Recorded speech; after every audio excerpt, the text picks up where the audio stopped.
आज महाराजगंज में विशाल बौद्ध धम्म महासम्मेलन हुआ। इस आयोजन में विभिन्न जगहों से देश विदेश से आए इस अवसर पर मौजूद रहे चंद्रबोगी पाटिल, डॉक्टर इंदु चौधरी, नीरज भाई पटेल व अन्य लोग मौजूद रहे। आपको आपके जनपद महाराजगंज जो सफेद अम्बेडकर पार्क में महिला संगठन द्वारा बाबा साहेब गणपति रमाबाई की प्रतिमा बाबा साहेब के बगल में अनावरण होना सुनिश्चित है। दिनांक 16 जून 2023 दिन शुक्रवार, समय दोपहर 12 बजे। और रमाबाई बाबा साहब के जीवन के विषय में इस सभा के माध्यम से कुछ और उद्बोधन किया जाएगा। अतः आप सभी अतिथियों से निवेदन है कि नियम समय से कार्यक्रम में आकर इस महान रमाबाई की सम्मान बढ़ाने। इस कार्यक्रम के मुख्य अतिथि कुलभूषण मंगल जी, नगर अध्यक्ष देश में काम कर रही हैं, बहुजन शक्ति के नाम से संगठन भी बनाया है। और आज माननीय बहन जी के पक्ष में आप बोली है, क्या इसका मतलब निकाला जाए, क्या अर्थ निकलता है? अर्थ आपको जो निकालना वो आप निकाल लीजिए। आपने राजनीतिक संगठन बनाया है। मैंने राजनीतिक संगठन नहीं है, पूरी तरीके से गैर राजनीतिक संगठन है, सामाजिक संगठन है। मैं सरकारी नौकरी में हूँ, मैं कोई राजनीतिक संगठन नहीं बना सकती हूँ।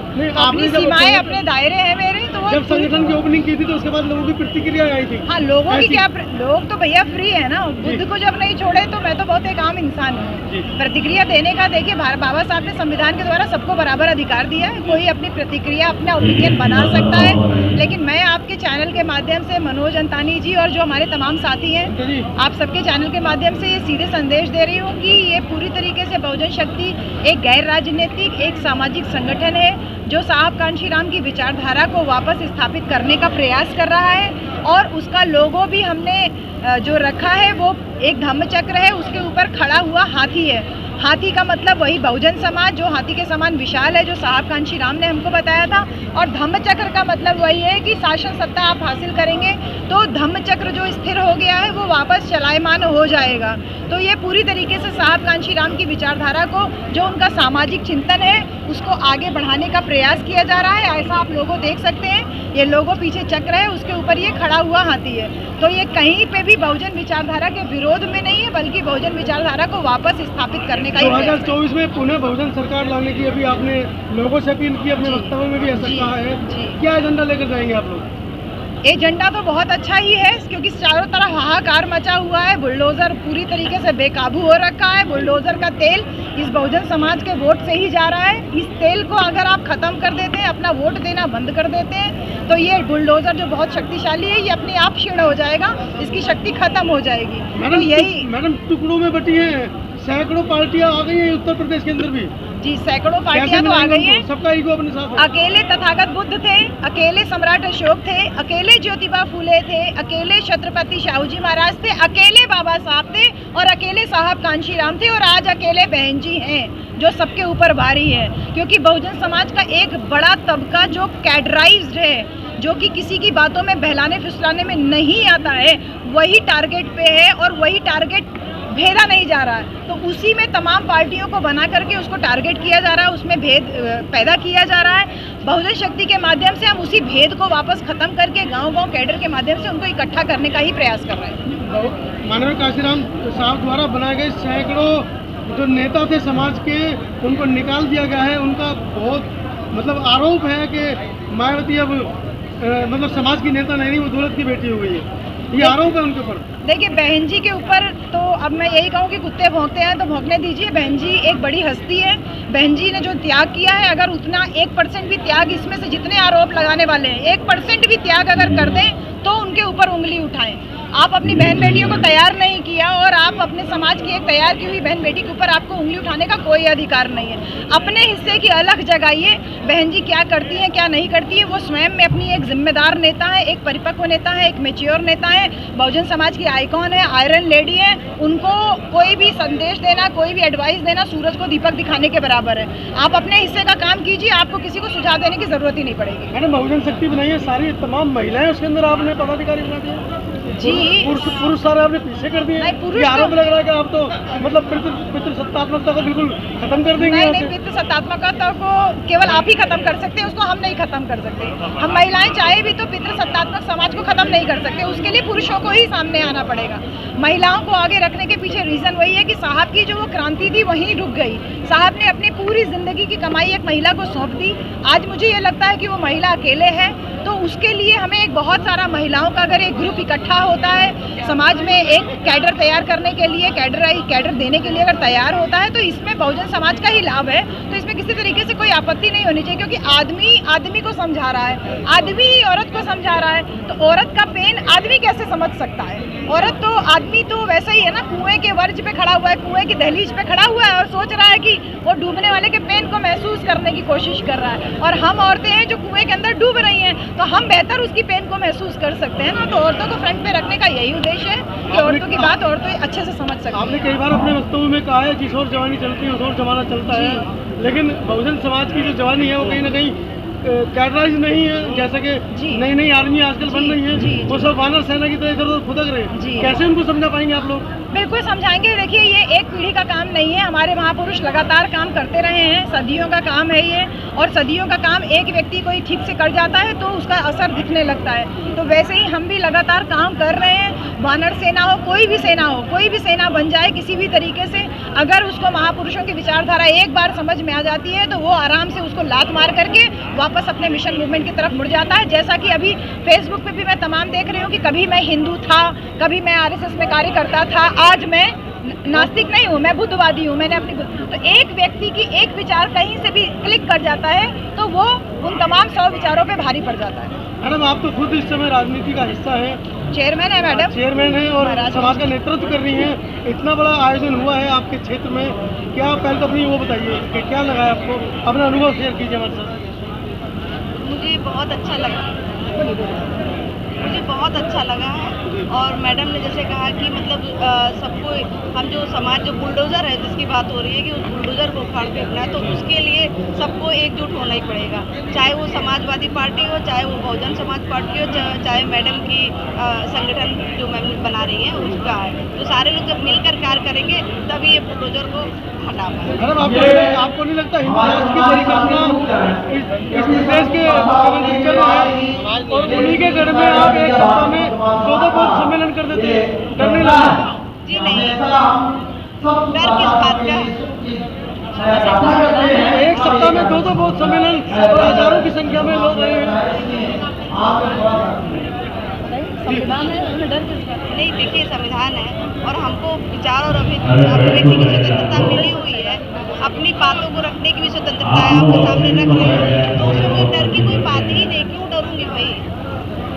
दीदी, आप जवाब दीजिए इस बात का। तो देखिए, भाई एक सप्ताह में पिछले कार्यक्रम में 4 तारीख को 50,000 लोग आए थे, आज भी लगभग 5 से 10 हज़ार के करीब लोग आए हैं। मतलब कैसे आप लोग काम कर रहे हैं विपरीत विचारधारा के खिलाफ, कैसे भीड़ इकट्ठी कर पा रहे हैं? देखिए, ये जो विचारधारा है ना, ये बहुत मजबूत है। जो बुद्धवादी विचारधारा, अम्बेडकरवादी विचारधारा ना, ये बहुत मजबूत है। और इसी मजबूती से ही वो खौफ खाए हुए हैं, जो वो हिंदू राष्ट्र और तमाम जो हम लोग के ऊपर अत्याचार के वीडियोस वायरल कर रहे हैं इस तरीके से, वो कहीं ना कहीं मनोबल को तोड़ने का काम कर रहे हैं। लेकिन जो सच्चे अम्बेडकरवादी हैं, सच्चे बुद्धवादी हैं, उन पे इन सारी विचारधाराओं का कोई असर नहीं हो रहा है। वो लगातार समाज को जगाने में लगे हुए हैं। जैसे मैडम एक चेयरमैन है, इतनी विपरीत मतलब परिस्थितियों में भी आपका चेयरमैन बन जाना एक बड़ी उपलब्धि है और उसकी एक बड़ी मतलब हमारे लिए शक्ति का स्वरूप यही है। तो एक मतलब एक छोटा रूप उस राजनीति का हम यहाँ पे देख रहे हैं। तो विचारधारा अगर मजबूत है तो आप कहीं पे भी रहेंगे, आप सक्सेसफुल होंगे। चाहे राजनीति चले ना चले, सरकार बने ना बने, सामाजिक परिवर्तन की जो गति है वो कभी रुकनी नहीं आखिरी चाहिए। सवाल, महिलाओं को लेकर चल रही हैं आप, महिलाओं की बात कर रही हैं, महिलाओं के सशक्तिकरण के ऊपर बात करें, कैसे समझाएंगे? मतलब महिलाओं को तो कहा जाता है कि यार बड़ा देर से सच बात। महिलाएं अंधविश्वास की वाहक नहीं है, महिलाएं अंधविश्वास की पीड़ित हैं, जी, वाहक उसके पुरुष हैं।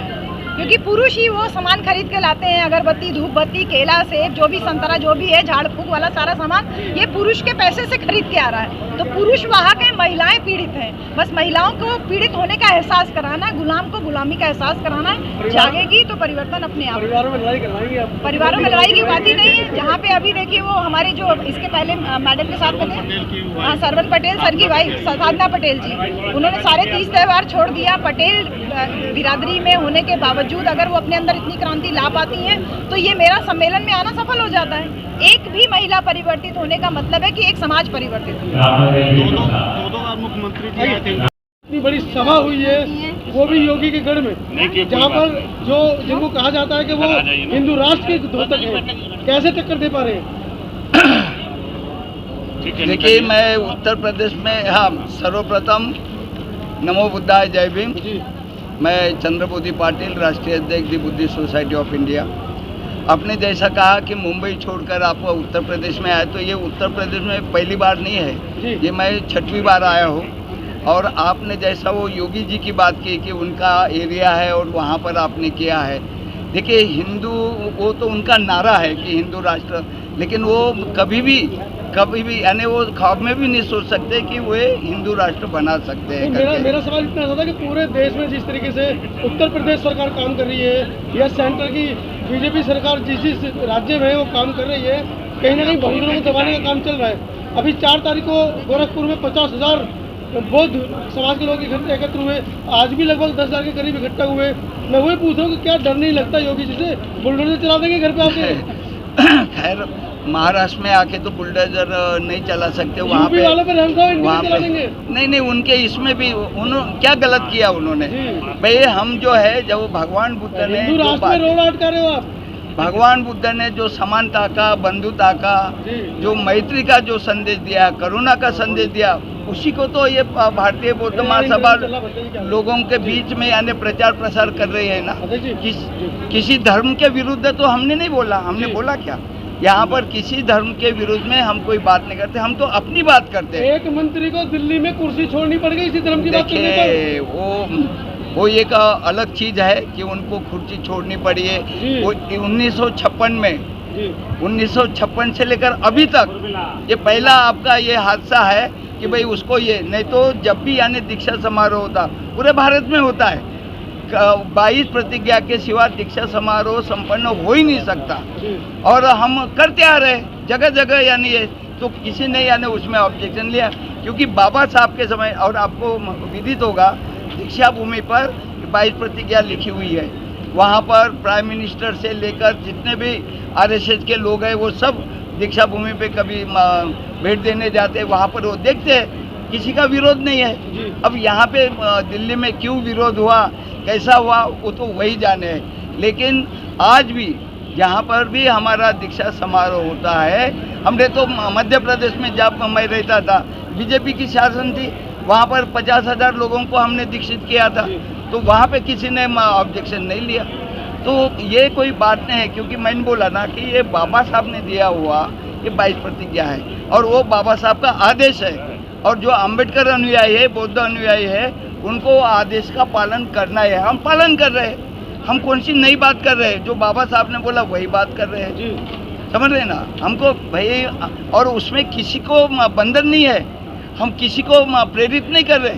हम वहाँ पे क्या है प्रतिज्ञा, मैं यानी मेरे लिए है, स्वयं के लिए जो उपस्थित है वो प्रतिज्ञा कर रहा है, किसी दूसरे के लिए थोड़े बोल रहे हैं कि आप आओ और ये करो करके। जिनको लगता है कि ये अच्छे विचार है, उन्नति के तरफ जाने वाले विचार है, तो उसमें वो आते हैं, बौद्ध धर्म स्वीकार करते हैं। इधर उत्तर प्रदेश के लोगों में कुछ भ्रम की स्थिति थी कि भारतीय बौद्ध महासभा के बहुत सारे राष्ट्रीय अध्यक्ष हैं।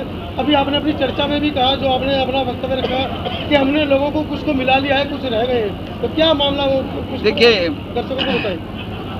जैसे राजनीति रिपब्लिकन पार्टी, वो भी बाबा साहब ने, उनके कंसेप्ट था पहले शेड्यूल फेडरेशन, बाद में रिपब्लिकन पार्टी का आप तो हालचाल देख ही रहे हैं। दूसरा हमारे समता सैनिक दल 1927 से बनी थी, बाबा साहब ने फाउंडर है, तो उनके भी कितने गुट है वो भी आप जानते हैं। वैसे ही यानी बुद्धिस्ट सोसाइटी के यानी सभी गुटों में कहीं पर भी जाओ, आप किस गुट के, ये जो बात मैं सुनता था तो बड़ा दुख होता था। हम भी सुनते, हमें भी दुख होता है। हाँ, दुख होता था ना, तो इसलिए हमने सर्वप्रथम मीराताई जी को यानी भीमराव अंबेडकर जी को साथ में लाया। 2021 में पहली जो सभा हमारी 17 अक्टूबर 2021 को मेरठ के भूमि पे, और पहली बार हम दोनों एक मंच पे आए। उसके पूर्व वो मेरे घर पर आए, उन्होंने बोला कि आपकी अध्यक्षता में हम काम करने के लिए तैयार हैं। देखिए हमने 35 साल लगे इस बात को करने में। 34 साल वो हाई कोर्ट और सुप्रीम कोर्ट का निर्णय नहीं आया तब तक, यानी उन्होंने माना ही नहीं। वो तो मान ही नहीं रहे थे ना। उनका क्या था, सक्सेशन, उत्तराधिकारी। तो बाबा साहब ने कोई परिवार के लिए तो संस्था नहीं बनाई, समझ रहे ना बाबा। और हाई कोर्ट का क्या है मालूम है, वो रिमार्क, बाबा साहब को सिर्फ परिवार के इसमें सीमित करना ये गलत है। बाबा साहब का परिवार ये करोड़ों है, उनकी जनता। वो हाईकोर्ट के जज ने लिखा है अपने जुड़े हैं, कुछ और आगे जुड़ेंगे। देखिए आगे सभी हो गए। काम करने का दूसरा ये जो था, बर्वे जी और जौनजाड़े जी अलग अलग हुए थे, वे भी हम इकट्ठा हो गए। हम तो प्रयास कर रहे हैं। अब कोई लोग बोलते हैं कि राजरत्न को क्यों नहीं लेते, हमने प्रयास किया था उनको ट्रस्टी बनाने का। उनके पिताजी जब हयात थे ना, हमने प्रयास किया था कि भाई उनको भी ट्रस्टी बनाकर आप ये करेंगे। अब लेकिन वो नहीं माने, वो बोले कि 7 में से 4 ट्रस्टी हमको चाहिए। अरे तुम्हारा कोई बुद्धिस्ट सोसाइटी में योगदान नहीं, तुम तो बामसे पे आने बात में राष्ट्रीय अध्यक्ष हूँ। सिर्फ आप ये बताइए, जापान जा रहे हैं भारतीय बौद्ध महासभा के नाम पे? नहीं, वो कहाँ पे जाते हैं जो प्रचार मतलब वो कर रहे हैं। तो आप जैसे 10 लोग मिलते हैं, 10 लोग एक मीटिंग लेते हैं और चैरिटी कमीशन में वो देते हैं कि भाई ये हमने ट्रस्टी नियुक्त किए हैं, और वहाँ पे आपको रिसीट मिलती है। आप कोई भी ऑफिस में जाते तो आप एप्लीकेशन देते तो रिसीट मिलती है ना, वैसी रिसीट उनको चैरिटी कमीशन में मिली है। उसके बाद में कुछ भी नहीं है, यानी सिर्फ कागज में उनके पास अगर बोलिए कि अगर आप अध्यक्ष है, राष्ट्रीय अध्यक्ष है या ट्रस्टी चेयरमैन है, तो उनका कोई प्रूफ तो होना चाहिए। क्योंकि ये बॉम्बे पब्लिक ट्रस्ट एक्ट 1950 के तहत चैरिटी कमिश्नर के अंतर्गत आती है, और उनके यानी जो अनुमति के सिवा कोई ये नहीं कर सकता है। तो ये जो है, अब वो स्वयं कुछ भी बोले, बाबा साहब का पंतु करके अम्बेडकर नाम है। पहले तो वो भारत मुक्ति मोर्चा में 2014 में भी इलेक्शन लड़ा, वामन मेश्राम जी के साथ था, और एकदम आके बुद्धिस्ट सोसाइटी में वो कहेगा कि मैं बुद्धिस्ट सोसाइटी का मैं राष्ट्रीय अध्यक्ष हूँ, हाँ ट्रस्टी चेयरमैन हो, तो कैसे मानेंगे भाई? 6 में से उनके घर के 3 लोग हैं। अरे रुकिए ना, इधर काम क्या करते हैं? हाँ, उनके घर के क्या ट्रस्टी के उसमें जो चेन रिपोर्ट दिया ना, उसमें 3 है।